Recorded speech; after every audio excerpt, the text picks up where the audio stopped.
Hi friends, நம்ம PV அரசு cooking சேனலில் இன்றைக்கி குருவி கூடு ரெசிபி செய்ய போகிறோம். அது எப்படி செய்யுதுன்னு பார்க்கலாங்க.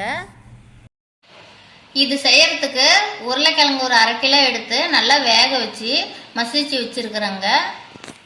இப்போ நம்ம இதிலேருந்து உருளைக்கிழங்கு கொஞ்சமாக இந்த பாத்திரத்தில் எடுத்து வச்சுக்கலாங்க. இப்போ இந்த உருளைக்கிழங்குலங்க நான் பெரிய வெங்காயம் பாருங்கள், ஒரு வெங்காயம் எடுத்து நல்லா பொடியாக கட் பண்ணி வச்சுருக்கிறேன். இப்போ இதிலே சேர்த்துக்கலாம். பச்சை மிளகா ஒரு 2 எடுத்து கட் பண்ணி வச்சுருக்குறேங்க, இதிலே சேர்த்துக்கலாங்க. மல்லியில் தேவையானாலும் சேர்த்துக்கலாங்க. இதுலேயே உப்பு தேவையானாலும் சேர்த்துக்கலாங்க. 1 ஸ்பூன் மிளகாய்த்தூள் 1 ஸ்பூன் சேர்த்துக்கலாங்க. மிளகுத்தூள் 1 ஸ்பூன் சேர்த்துக்கலாங்க. இப்போ இதை எல்லாத்தையும் சேர்த்து நல்லா பிசைஞ்சு எடுத்துக்கலாங்க.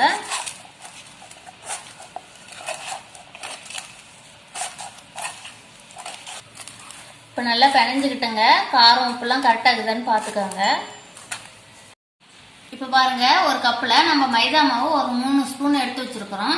இது கூடவே நம்ம சோள மாவு 1 ஸ்பூன் சேர்த்துக்கலாங்க. இப்போ நல்லா தண்ணி ஊற்றி கரைச்சிக்கலாங்க.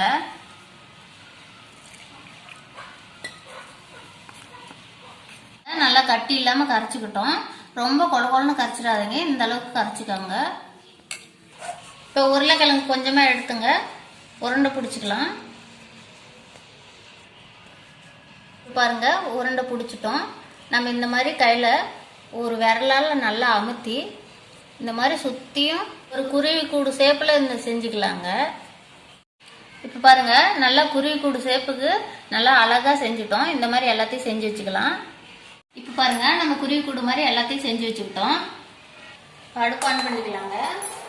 இந்த மாதிரி ஒரு கடாயை வச்சுக்கலாங்க. கடாய் நல்லா காயட்டும். கடாய் நல்லா காஞ்சிடுச்சுங்க. இதுக்கு தேவையான அளவு எண்ணெய் சேர்த்துக்கலாம். இப்போ எண்ணெய் நல்லா சூடாக இருக்குங்க. இப்போ நம்ம செய்து வச்சிருக்கிற உருளைக்கிழங்கு எடுத்து நம்ம இந்த மாதிரி மாவில் நினச்சிக்கலாங்க. நம்ம கரைச்சி வச்சிருக்கிற பாருங்க, இந்த மாவில் நினச்சிக்கலாம். இந்த மாதிரி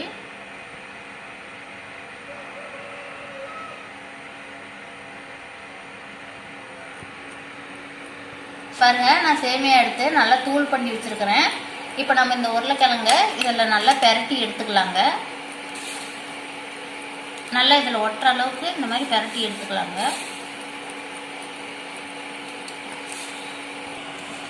இப்போ பாருங்க, நல்லா தோட்டி எடுத்துக்கிட்டோம். இப்போ இதை எண்ணெயில் போட்டு பொரிச்சு எடுத்துக்கலாங்க. எண்ணெய் நல்லா காஞ்சிடுச்சுங்க. இப்போ நம்ம இதை பொரிச்சு எடுத்துக்கலாம். இப்போ நம்ம திருப்பி போட்டுக்கலாங்க.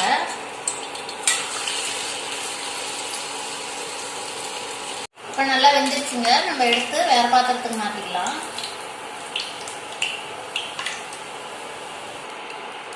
இப்போ இதே மாதிரி எல்லாத்தையும் பொரிச்சு எடுத்துக்கலாங்க. எண்ணெய் இதுக்கு அதிகமாக தேவையில்லைங்க, கம்மியாக இருந்தாலும் போதும்.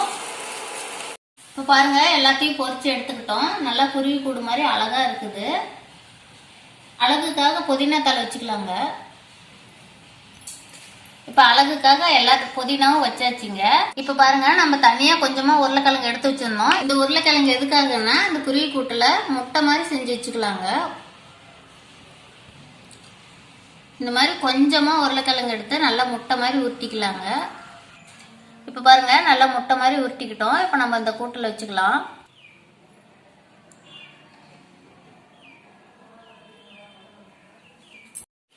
இப்போ எல்லா முட்டையும் உருட்டி வச்சுக்கிட்டேங்க.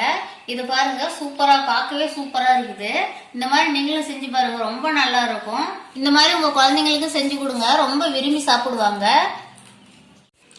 இந்த வீடியோ பிடிச்சிருந்தா லைக் பண்ணுங்க, கமெண்ட் பண்ணுங்க, ஷேர் பண்ணுங்க. மறக்காம எங்க சேனலுக்கு சப்ஸ்கிரைப் பண்ணுங்க.